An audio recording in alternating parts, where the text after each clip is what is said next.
हा हा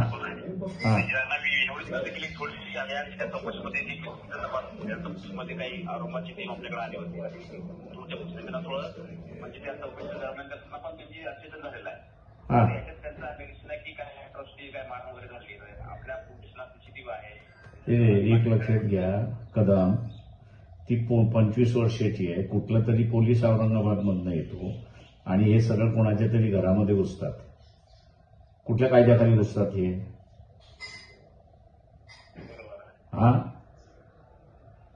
पोलिसाला लायसन्स तर दिलेलं नाही ना, त्याच्यामुळे एफआयआर नोंदून घ्या ना, चौकशी होत राहील त्याच्यामध्ये. नाही 2 दिवस नाही, ताबडतोब झाली पाहिजे एफआयआर. कदम 2 दिवस नाही, एफआयआर ताबडतोब नोंदवल्या गेली पाहिजे. नाही तर मी त्यांना सांगतो तिथं धरणं देऊन बसा, एफआयआर नोंदवा म्हणून.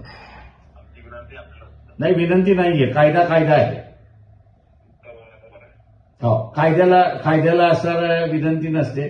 कायदा आहे, सुप्रीम कोर्टाने तुम्हाला सांगितलेला आहे की ताबडतोब असणारे एफआयआर दाखल करून घ्या. चौकशी तुमची होत राहील ना. एफआयआर नोंदवायला सुद्धा पोलिसांचा रेजिस्टन्स का आहे? आम्ही चौकशी तर मागत नाही, किंवा तुमच्या चौकशीमधून निष्पक्ष होईल त्याच्यावरतीच तुम्ही असं कारवाई करणार आहात. हा, एफआयआर नोंदायला सांगा तिथे.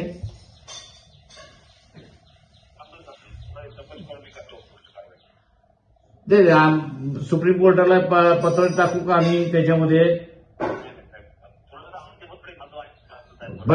असे